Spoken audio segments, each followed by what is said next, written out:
Greetings from the Sub-Etha. This is Alan with another quick color basic video, this time ripped off from a video that Robin just posted on his 8-bit show and tell YouTube channel. That video was entitled That Blank Space Before Numbers in Commodore 64 BASIC, and it caught my attention because we're all familiar with printing a number, and you get that space there whether you want it or not. And the reason BASIC does that is if you're printing a series of numbers, positives and negatives, it will use that leading space for either a space if it's positive or a dash, a negative sign if it's negative. But you don't always want it there. So in Robin's video, they showed different ways the Commodore BASIC people would get around this by converting it to a string and hacking off the ends and making sure it wasn't hacking off a dash if it was negative. A lot of stuff like that we also did the same way on Color BASIC. There was some other tips for using Commodore's special print command where you could embed cursor movement commands and even the delete key so it would print the space and then kind of cursor over and delete it. That doesn't apply to Color BASIC. So pretty common stuff, the same stuff we've been doing until he started talking about going into the basic ROM and just modifying the code so it doesn't put out the space. And the thing that caught my attention was he did this by running a program that copied all of the Commodore BASIC ROM into the RAM, then ran out of RAM, so then you could modify the ROM instructions. And that's exactly the thing we do on the Color computer to copy ROM into RAM so we can modify our BASIC.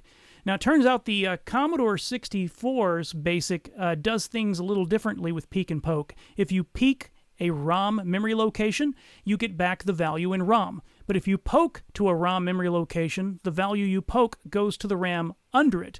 So he was able to write a for loop that just did peek, poke through the entire basic ROM, then another set of pokes to flip into RAM mode, and he was ready to run.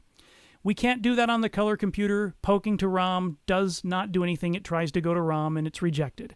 So instead, we use a little assembly language program that copies ROM into RAM, and then we can poke and modify BASIC.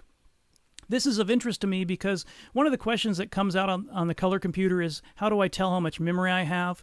Well, BASIC will let you tell easily if you have 4K or 16K. The Color computer started out as a 4K machine in 1980. But hobbyists figured out that they could take two 32K chips and piggyback them, solder them together and run wires, and then give a full 64K to the processor in the Color computer. But BASIC didn't know anything about this. In fact, to use it, you had to map the BASIC ROMs out so that RAM could be touched by the processor. And as soon as you map out the ROMs, then you don't have BASIC anymore. So assembly language programs like games and operating systems, they could take full use of the 64K memory, but BASIC never did. So whether you have a 32K or a 64K Color computer, you still get the same memory reading from BASIC. So people want to know, do I have 64K? Well, if you don't have a big program to load just to try to run something, you can run one of these ROM to RAM programs, copy your ROM into RAM, and then see if you can modify BASIC. It's a very simple test, something you can type in. This is a program that just transfers ROM to RAM. It's a little basic program that loads in the assembly code and executes it. This is a lot larger assembly code than it really needs to be. It's done for speed, so it actually is block copying 6 bytes at a time, switching between RAM and ROM, and then cleaning up and finishing off the rest 2 bytes at a time. It's bigger than it needs to be. It can be about half this size. It just won't be as fast. But for this, we don't care. So let's give it a try. I'm going to load it into memory. I'm going to run it. We're going to poke those values into memory, and now I should be running out of RAM. It copied all the ROM into RAM.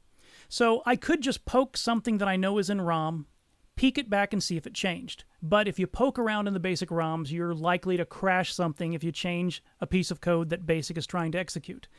So instead, somebody suggested, how about find where the K is in the OK prompt and just modify it? And that's located at A, B, E, F. And if I change that letter K to an 89, which is the letter Y, my prompt changes to OI. So this is proven to me I am running ROM in RAM. So I can poke anywhere in the basic memory range and make changes to BASIC.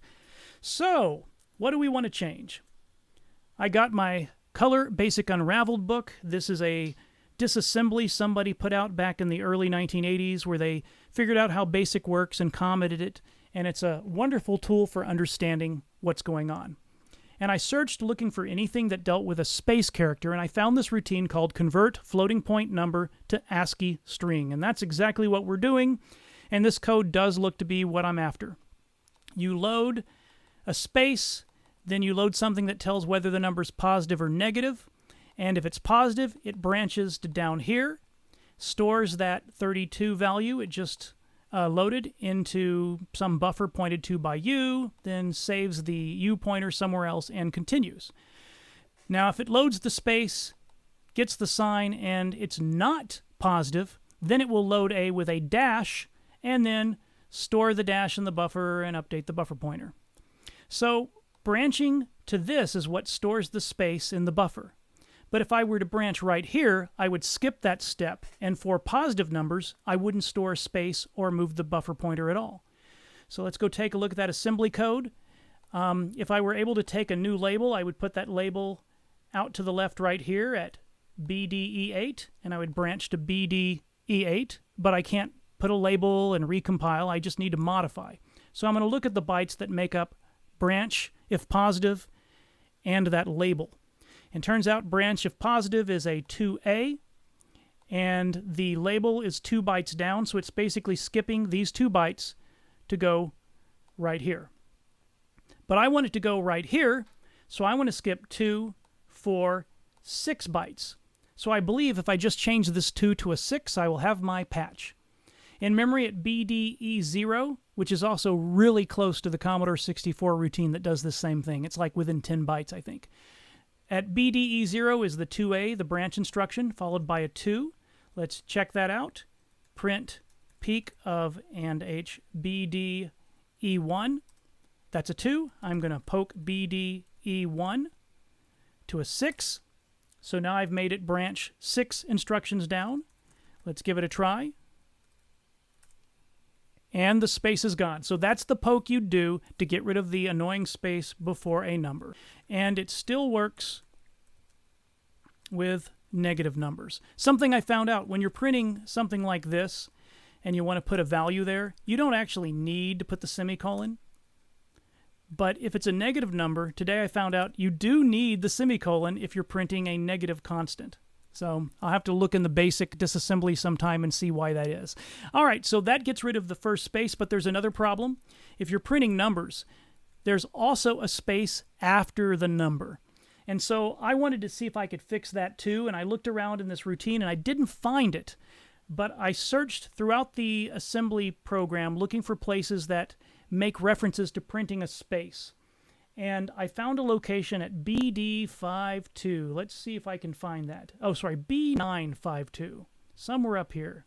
I've already done this work. B952. Where is that routine?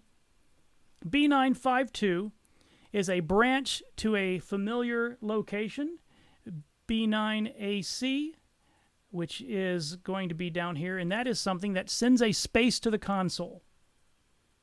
So this right here could be where the space comes from. So I looked around the code and I saw that it was looking for a comma and handling tabs. I saw down here it was looking for a carriage return and putting a carriage return. And since you can do something with comma, like you can put a comma in between two things and it tabs over, I figured this is probably the routine. This looks like code that handles output. So there is a branch to send a space. And that's located at B952. There's 2 bytes that make up this instruction. And I want to get rid of them. Since I can't recompile this, I can replace these 2 bytes with a no-op code, which does nothing. And I looked that up. That is a hex value of 12. So the idea would be is I would change B952 and B953 to a hex 12, and that would basically eliminate putting this space there. So let's try it. And H B952. Make it a NOP. B952, that looks good. Gotta be careful, if you poke the wrong thing, you'll crash BASIC. And H12, B953. So now, whatever that was that put out a space doesn't exist anymore. And there we go. So 3 pokes will eliminate the space before the number and the space after the number. So thank you so much, Robin, for giving me the idea to go search out how my basic ROMs work. I found my 3 locations, and if anybody ever needs to do this, I will put a program in the comments of this video that shows how it works. Thank you very much for watching, and until next time, don't panic.